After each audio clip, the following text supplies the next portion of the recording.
मेरा टारगेट है medicine complete करना in just 6 days।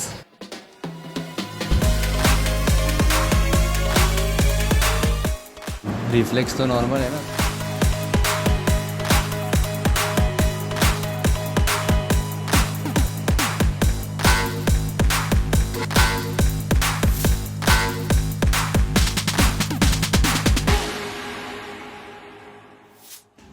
Hey guys, welcome back again to my channel. So if you don't know me, I am Dr. Pratik Rajendra Wankhede, currently doing internship in Smemer Medical College, Gujarat. So आज मैं आपके लिए लेके आया हूँ एक study with me vlog, and yeah, it's gonna be interesting because I am doing a very unbelievable and unrealistic job, क्योंकि मेरा टारगेट है मेडिसिन कंप्लीट करना इन जस्ट 6 days, या that too with MCQs। Okay, so medicine में करीब 1500 MCQs है। इस पे मेरे को कोट मत करना। So let me find the real MCQ number. So it is 1887. Okay. सो करीब सारे MCQs मुझे सॉल्व करने का मेरा टारगेट है। So let me tell you what I am gonna do. Here is the voice over, और प्लीज़ पूरा सुन के जाना, बहुत इंपॉर्टेंट वीडियो है। Okay, so before starting my day, I always make a timetable which consists of both the big picture as in completing medicine in 6 days and the daily targets as in completing 2 systems a day. But yeah, the most important thing about timetable is that it should be practical, right? So here you will ask me कि भाई तू तो बोल रहा है पूरा का पूरा मेडिसिन एक साथ 6 दिन में ख़त्म करना है, ये कहाँ से प्रैक्टिकल हुआ? So what I personally believe about making a timetable is that your timetable should be such that it makes you cross your limits. So simply बताओ तो वो बोलते हैं ना, shoot for moon and if you miss you will at least land among the stars.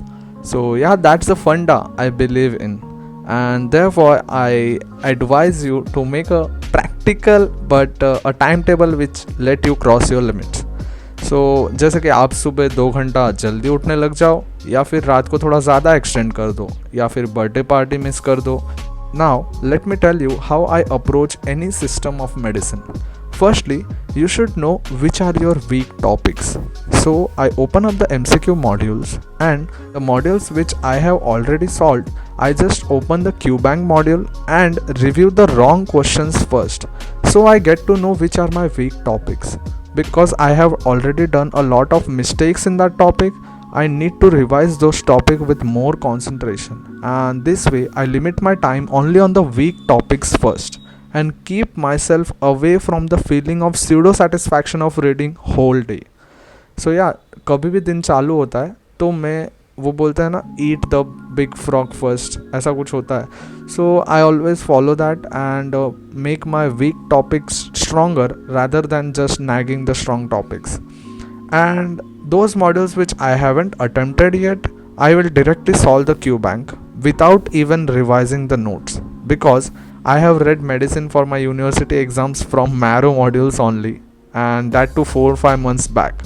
So I just recall the information and try to solve MCQs on that basis.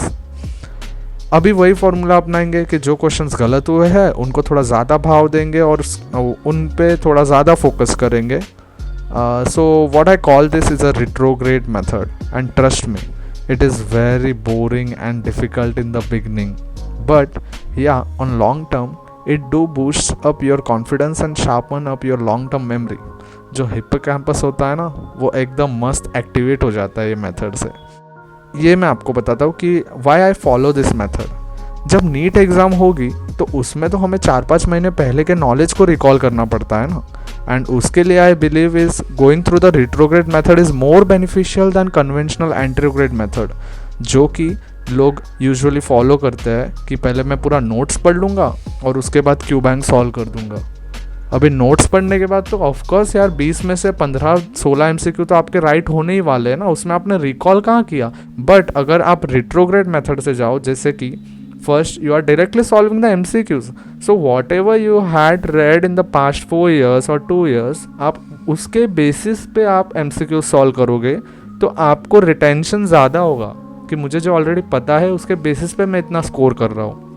अभी आपको इसमें से गलत क्वेश्चंस पता चल गए तो बस वो जाके नोट्स में से पहले अच्छे से पढ़ लो, तो आपके जो वीक टॉपिक्स है वो ज़्यादा स्ट्रांग हो जाएंगे.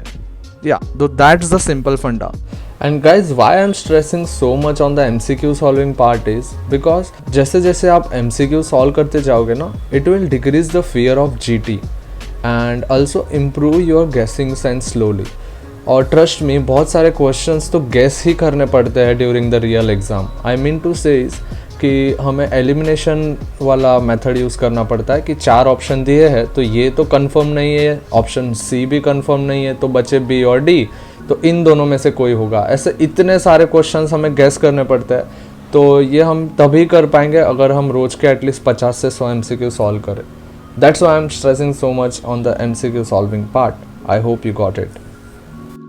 और गाइज प्लीज़ इसको गलत तरीके से मत लेना कि मैं बोल रहा हूँ कि जो रिट्रोग्रेड मेथड होता है वो ज़्यादा अच्छा होता है. वो ज़्यादा अच्छा होता है मीन्स वो मेरे लिए वर्क करता है. आपके लिए जो भी वर्क करता हो कि पहले अगर नोट सॉल्व करके क्यू बैंक करने में आपको ज़्यादा मज़ा आता है तो गो फॉर इट.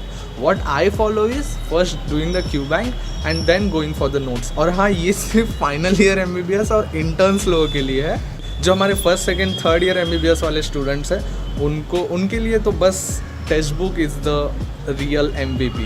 ठीक है, आपको अभी सिर्फ टेक्स्ट बुक पे मेनली फोकस करना है. और आपने अगर कोई भी ऑनलाइन प्लेटफॉर्म लिया है तो always it's good solving the MCQs. But if you are a final year MBBS student, आप USMLE देने वाले हो, आप नीट देने वाले हो, या फिर आप इंटर्न हो, पोस्ट इंटर्न हो, so always invest at least 40 to 50% of your daily time in solving the Q bank.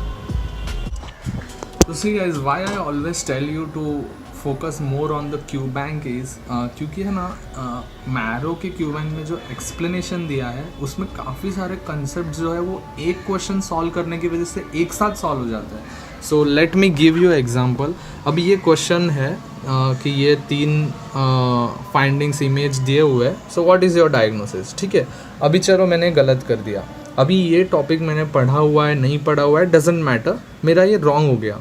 डिस्केराटोसिस कंजेनाइटा इसका आंसर आता है. ओके, तो ये पहले डिस्केराटोसिस कंजेनाइटा वाला फाइंडिंग उन्होंने समझा दिया और उसके बाद जो बाकी के 4 ऑप्शन है ना वो भी सारे एक साथ क्यू बैंक में बता दिए कि भाई फैनकोनीज अनीमिया जो होता है that is.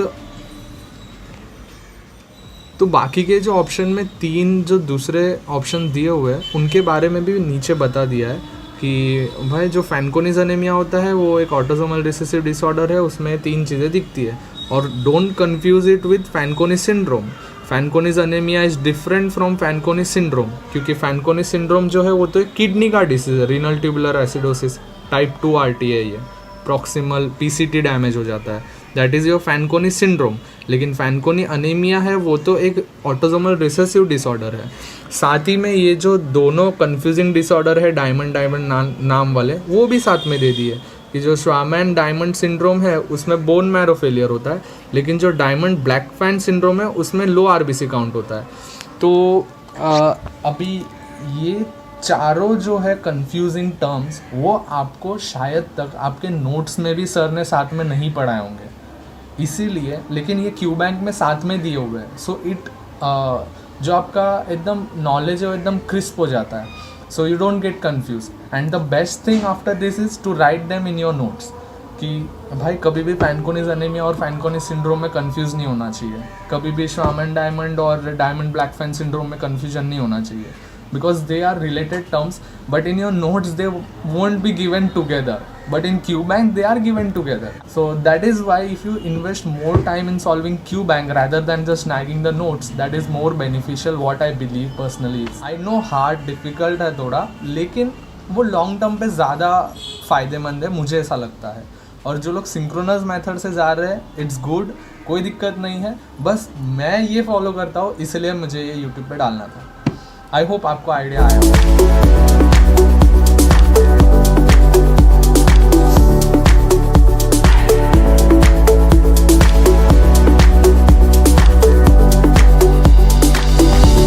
Trust me guys, you can achieve anything in your life. It's just that you are the limit and not the others. So please don't make excuses and start working on yourself. So guys, अगर आपको ये video अच्छा लगा हो तो please do like it and share it with your friends. Till then we will meet in the next one. Keep grinding. और हाँ, अगर आपको नहीं पता यहाँ पे मैं चल के क्यों पढ़ रहा हूँ, so for that you can watch my other study with me vlogs. Bye.